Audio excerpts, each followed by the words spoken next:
Assalamualaikum warahmatullahi wabarakatuh.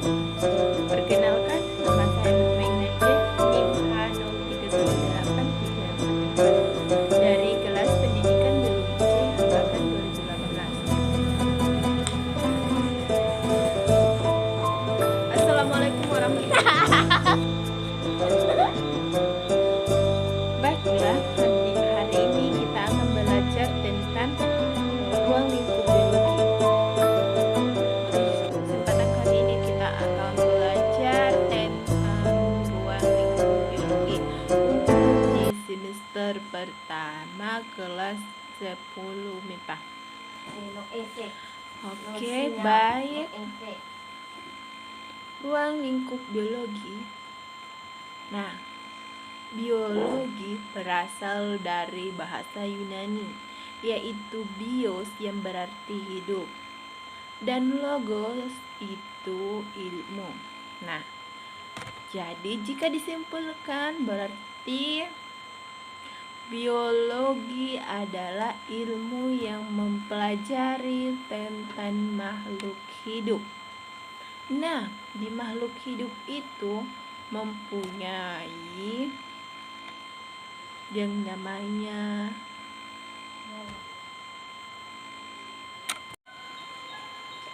ciri-ciri biologi. Yang pertama itu mempunyai objek kajian. Kedua, dikembangkan dengan pengalaman empiris.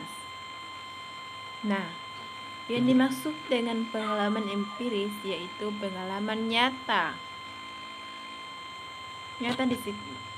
Selanjutnya, sistematis. Sistematis merupakan penggunaan langkah-langkah yang urut dan bersifat baku. Keempat, menggunakan cara berpikir logika, teratur, dan disiplin.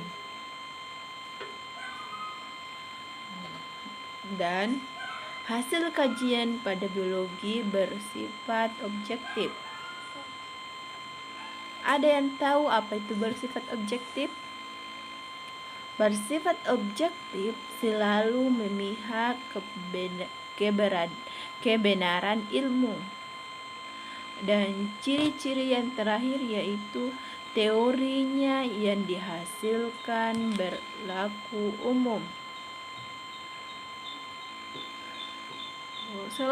Setelah kita mengetahui apa itu biologi dan ciri-ciri, selanjutnya kita akan belajar tentang cabang biologi dan ilmu kajiannya. Cabang biologi dan ilmu kajiannya berdasarkan penggolongannya. Objek studi. Cabang biologi terdapat bakteriologi. Pada bidang kajiannya yaitu dari kata bakteri, biologi berarti bidang kajiannya itu tentang bakteri. Botani. Nah, kata botani berarti ada kata tani.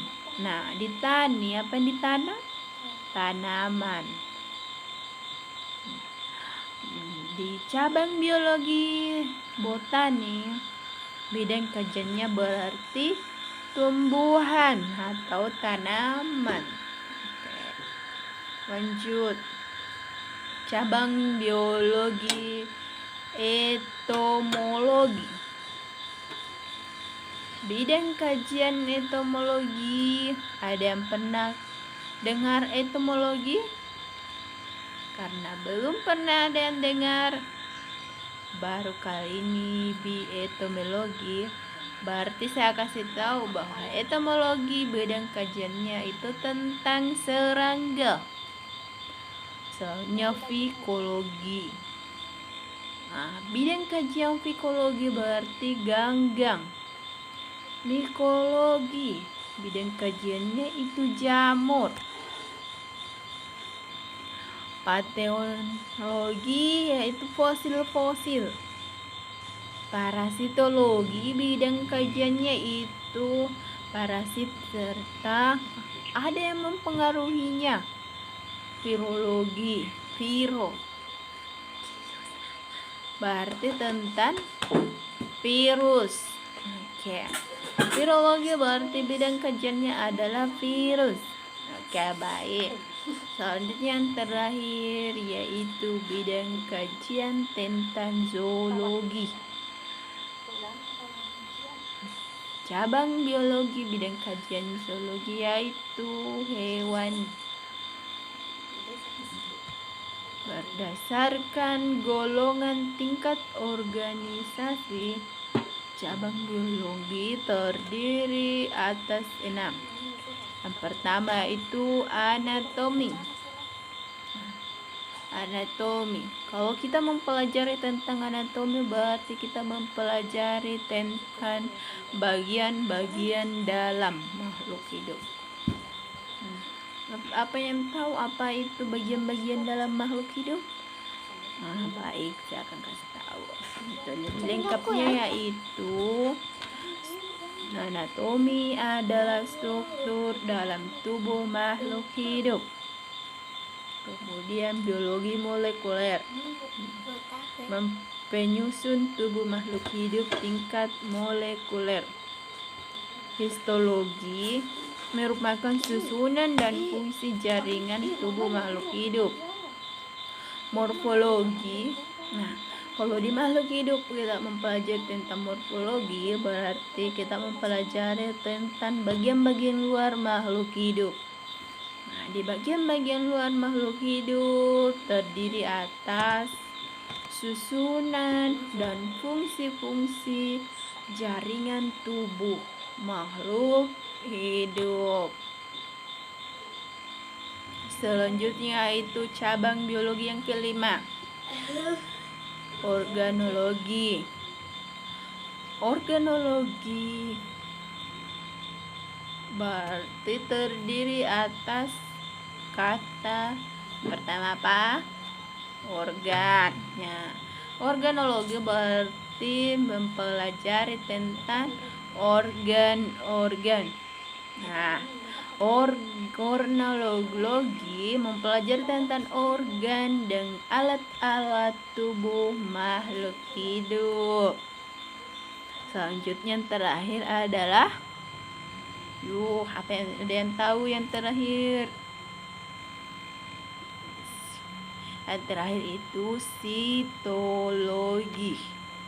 Sitologi berarti kita mempelajari tentang susunan dan fungsi bagian-bagian sel.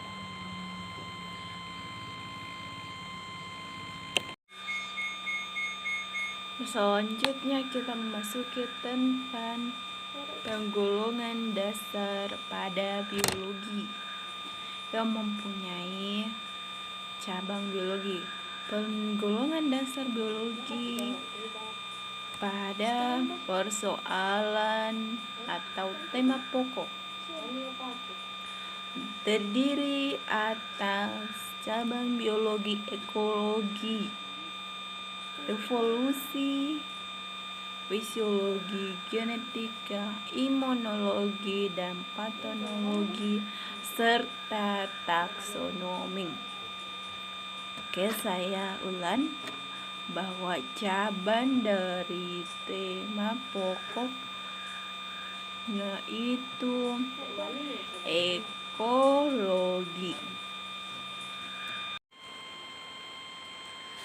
Ekologi berarti eko,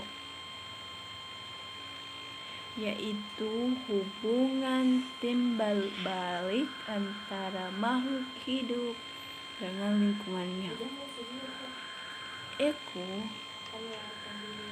yaitu tempat makhluk hidup, dan logi berarti ilmu. Jadi ekologi tadi berarti hubungan timbal balik antara makhluk hidup dengan lingkungannya. Oke, bentar. Evolusi yaitu perkembangan makhluk hidup dari yang sederhana sampai yang paling sederhana. Selanjutnya fisiologi. Fisiologi yaitu proses dan kegiatan dalam tubuh makhluk hidup. Selanjutnya itu cabang biologi tentang genetika